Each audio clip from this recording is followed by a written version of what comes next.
Profesor Dr. Rahayu Supanggah Eskar adalah salah satu maestro seni karawitan, etnomusikolog dan komponis Indonesia. Lahir 29 Agustus 1949 di Desa Klego, Kecamatan Simo, Kabupaten Boyolali. Beliau adalah putra satu-satunya keluarga seniman Ki Gondo Suryo yang merupakan seorang dalang pakeliran wayang kulit Purwo dan ibunya Jami yang merupakan seorang pemain gender. Faktor lingkungan membuat Rahayu Supanggah familiar dengan bunyi gamelan Jawa. Pak Panggah merupakan sosok yang sudah diakui di dunia pendidikan, bahkan di dunia kesenian, di dunia budayawan, di dunia kemasyarakat, artinya masyarakat seni. Tidak asing lagi untuk kalau kita bicara pada Pak Panggah berkaitan dengan kemampuannya dalam hal menulis, dalam hal berkarya, dalam hal untuk mengutarakan pendapat, ide-ide, semuanya kalau bicara dengan beliau pasti akan kagum. Sebelum Setan Jawa, yaitu opera Jawa dengan judul Tusuk Konde yang selama 18 hari garasi seni bersama Pak Panggah pentas di Paris. Padahal itu hampir tiap malam pentas panggung atau teater itu selalu penuh dengan penontonnya. Nama Rahayu Supanggah di Paris itu sudah tidak asing lagi. Bahkan Pak Panggah mengatakan Paris adalah negaranya yang kedua atau rumahnya yang kedua. Rumah pertama adalah Indonesia, khususnya Solo. Rumah kedua adalah di Paris. Rumah ketiga adalah di London. Kenapa di London? Karena SoftBank itu dengan Pak Panggah ada kedekatan yang dekat sekali. Hampir dulu setiap tahun beliau selalu diminta untuk mengajar di sana, untuk berkolaborasi di sana. Itu salah satu contohnya pernah mengajar di penjara, yaitu narapidana diajari untuk menabuh gamelan, untuk belajar tentang budaya gamelan, yaitu mulai setting gamelan, mulai mengangkat gamelan dari ruangan sampai setting sampai selesai. Budaya gotong royong itulah yang ditanamkan oleh para narapidana yang menurut teman saya di sana budaya itu jarang ditemukan di London, sehingga itu yang sosok Rahayu Supanggah di London menjadi salah satunya menjadi lebih terkenal. Rahayu Supanggah tidak pernah bercita-cita menjadi seniman. Beliau berpikir bahwa dulu kehidupan dalang dan pengerawit gamelan tidak begitu menggembirakan. Rahayu Supanggah menempuh pendidikan sekolah rakyat di Klego tahun 1961. SMP di Kartasurat tahun 1964, kemudian melanjutkan pendidikan formal seni rupa di Konservatori Karawitan Indonesia. Di Kokar, Rahayu Supanggah terpilih mewakili Indonesia dalam misi seni kepresidenan ke Cina, Korea Utara, dan Jepang. Peristiwa ini mempengaruhi jalan hidupnya cukup signifikan. Sejak saat itu, Rahayu Supanggah mulai serius menekuni seni karawitan sebagai profesinya. Lulus dari Kokar tahun 1967, Rahayu Supanggah melanjutkan kuliah di ASKI dan lulus tahun 1978. Sanggar Seni Benowo yang dinamakan Garasi, Garasi Seni Benawa. Kalau Pak Panggah mungkin begitu, kalau saya nulis Benowo. Itu sebetulnya idenya itu begini, Pak Panggah berkeinginan bahwa di tempat Pak Panggah itu sebagai ajang untuk kreativitas. Nah, siapapun, mahasiswa, alumni, pemerhati, komposer, atau kritikers, atau narasumber bisa datang ke sana untuk saling berdiskusi, saling berinteraksi, saling berkarya, gitu. Idenya Pak Panggah dari itu. Jadi, maka dari itu katakan garasi. Garasi itu adalah suatu tempat, ya biasanya orang mengatakan kalau garasi itu adalah tempat untuk tempat mobil atau sepeda motor di rumah, itu garasi. Nah, mengambil dari fungsi garasi itu, maka dari itu garasi seni. Artinya garasi tempat Pak Pangga itu seperti garasi tempat untuk berkumpulnya kreator-kreator untuk berkesenian dalam kesenian apapun, kontemporer, klasik, kerakyatan, itu bisa diproses di sana. Pada tahun 1985, Rahayu Supangga menyelesaikan gelar PhD di bidang etnomusikologi di Universitas Paris 7, Perancis. Rahayu Supangga menikah dengan Sundari dan dikaruniai 3 orang putra, almarhum Bontos Rewu Rewu Eus, Gandang Warah Wimoso, dan Wirid Nugroho Pamungkas. Rahayu Supangga menetap dan tinggal di Jalan Jaya Ningsih, nomor 13 Benowo, Ngringo, Jaten, Karanganyar, Surakarta. Bagi keluarga, sosok Rahayu Supangga adalah seorang bapak yang sangat disiplin. Disiplin dalam mendidik putra-putranya dan disiplin dalam profesinya sebagai seorang seniman. Bapak Rahayu Supangga itu bukan sekedar bapak dan guru saja bagi saya, tapi beliau adalah panutan dan inspirasi. Mungkin tidak hanya saya, tapi juga seluruh murid-murid beliau. Beliau betul-betul memberikan tauladan yang luar biasa bagi kami, bagaimana menghormati gamelan, bagaimana memuliakan karawitan yang tidak hanya di dunia, tapi juga di batin para pemusik atau musisi beliau. Walau kuat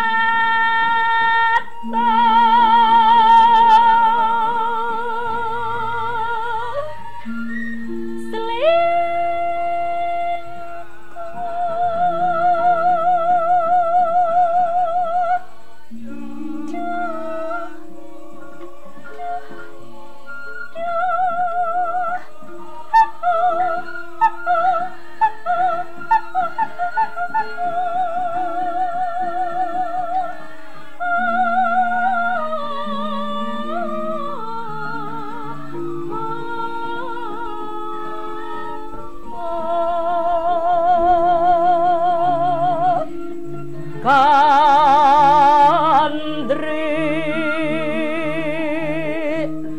sulang laku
Saya kan sinden, saya iki wong desa dari Jawa Timur. Unggah-ungguh ya kayak gini, bahasa kromo inggil ya jelek. Tapi Bapak selalu mendidik Penny, setiap hari kamu belajar 5 kosakata untuk kau hafalkan. Template-templekin tembok atau gimana caramu, kamu harus bisa berbahasa Inggris. Karena itu adalah kunci untuk kamu menggenggam dunia. Untuk kamu lebih bisa menggaungkan gamelan, karawitan, dan vokalmu ini. Ternyata itu betul, Mbak. Dulu kalau saya BBM atau email Bapak, kalau pakai bahasa Indonesia nggak dijawab. Tapi kalau bahasa Inggris oke. Itu luar biasanya Pak Pangga, dan saya merasakan ini ada manfaatnya juga karena saya harus belajar Google Translate dulu. Apa ya bahasa Inggrisnya ini. Tapi sangat bermanfaat, dan sekarang saya bisa berkomunikasi dengan dunia luar karena didikan keras beliau untuk disiplin untuk selalu belajar bahasa Inggris. karena kamu punya kemampuan. Beliau bilang gitu, kamu kemampuan, tapi kemampuan itu tanpa ada media komunikasi yang memadai, yaitu dari kemampuan berbahasa Inggris, nggak ada gunanya Penny. Jadi kamu harus berbahasa Inggris, itu adalah mutlak bagi komposer dunia. Itu. Kepeloporan Rahayu Supangga di dunia kesenian, terutama dalam dunia musik atau karawitan, dengan gaya kekaryaan seninya menjadikan kesenian kelas lesehan menjadi kelas panggung internasional. Bahkan karya-karya kontemporernya telah dihargai dan disejajarkan dengan karya-karya komponis dunia. Sebagai seniman, Rahayu Supangga aktif sebagai penampil, komposer, pengarah musik, dan ketua kelompok. Rahayu Supangga mendirikan sebuah sanggar seni yang diberi nama Garasi Seni Benowo yang berada di kediamannya. Garasi tempat untuk bekerja, garasi untuk tempat untuk memperbaiki, garasi untuk mencipta. Karena ini sekaligus bekerja, membuat jaru, dan untuk memperbaiki.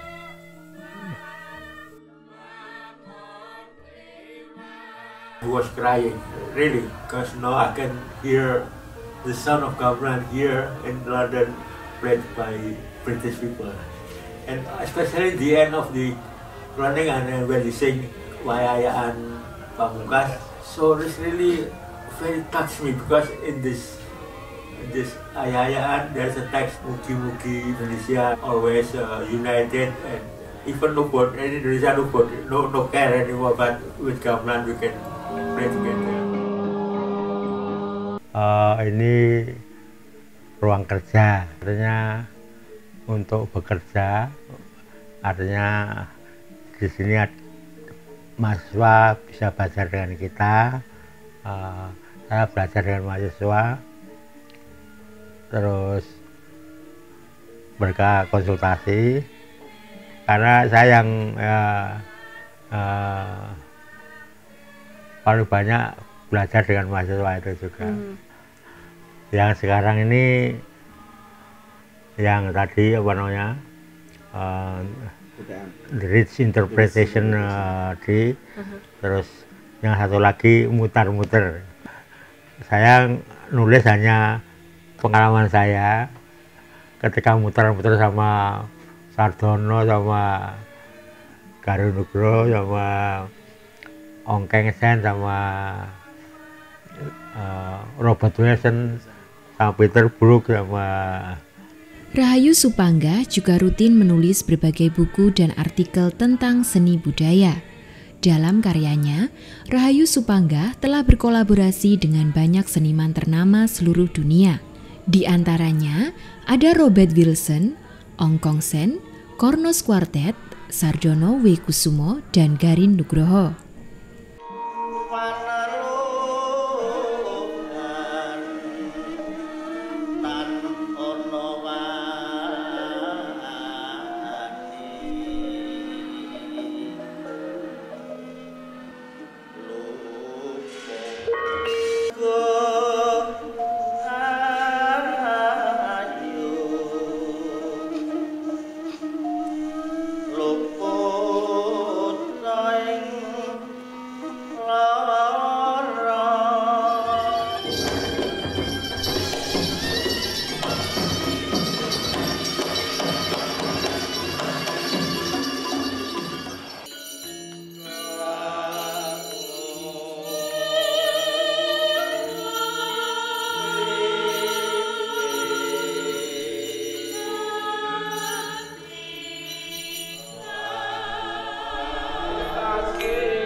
Karyanya di bidang seni telah membawanya keliling dunia dan karyanya telah dipentaskan di lebih dari 40 negara yang berbeda.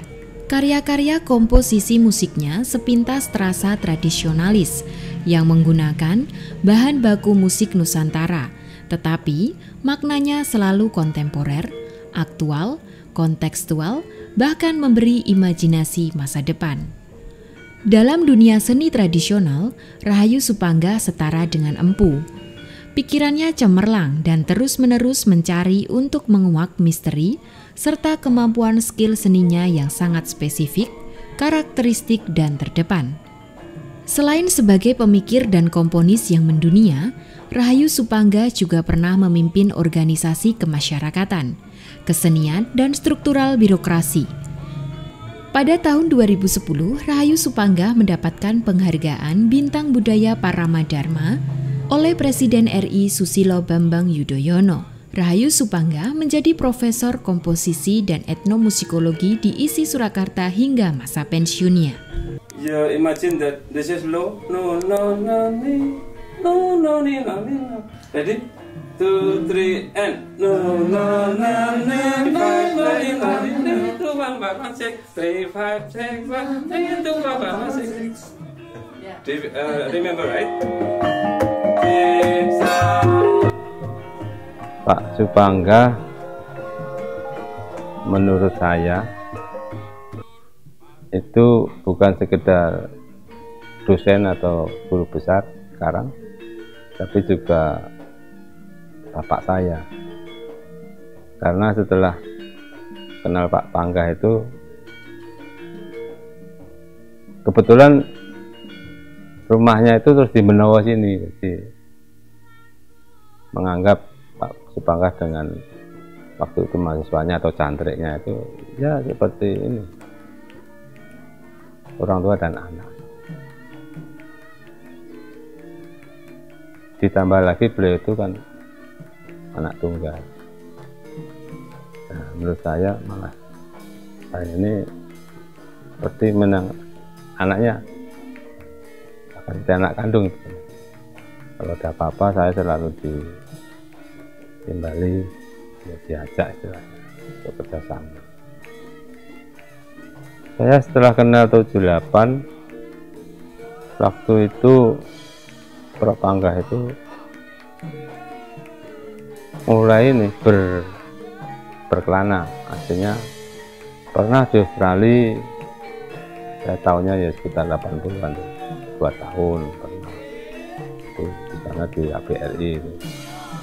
Kalau nggak salah tugasnya juga ini mengembangkan terutama seni gamelan di karawitan. Terus waktu tahun 82 saya diajak misi waktu itu ke Perancis juga bersamaan beliau Pak Pangga. Samping itu beliau juga kuliah di Paris itu untuk S3. Jadi memang sering bertemu akhirnya dengan Prof. Pangga. Setelah itu sering ada istilahnya proyek atau pekerjaan untuk berkesenian terutama. Ya, teman-teman di sini ya, terutama saya ada nama selain saya ada Pak Abdul Kamso, Pak Suradi, Pak Jantoro itu sering bekerjasama dengan beliau di sini di Kampung Benowo atau istilahnya sekarang di Garasi Seni Benowo. Saat ini memang Prof. Pangga itu menurut saya masih apa ya, masih seperti jiwanya itu sebagai seniman. Itu terlihat ketika saya setiap ketemu malam Sabtu, Jumat malam itu mesti ingin nabuh, ingin berkarya itu. Saya juga bilang, Prof, kalau ada karya baru atau gending baru kita coba gitu. Banyak gending-gending beliau betulnya yang sudah banyak dikenal teman-teman.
Rahayu Supangga adalah orang yang bersahaja.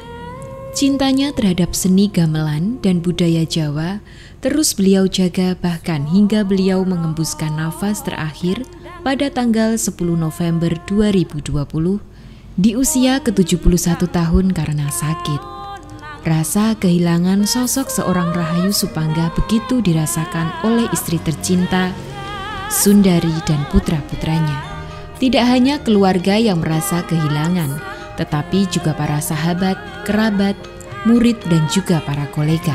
Meskipun kini sosok Rahayu Supangga sudah kembali menghadap kepada Yang Maha Kuasa, namun karya-karyanya akan terus mengalun indah dan akan terus dikenang.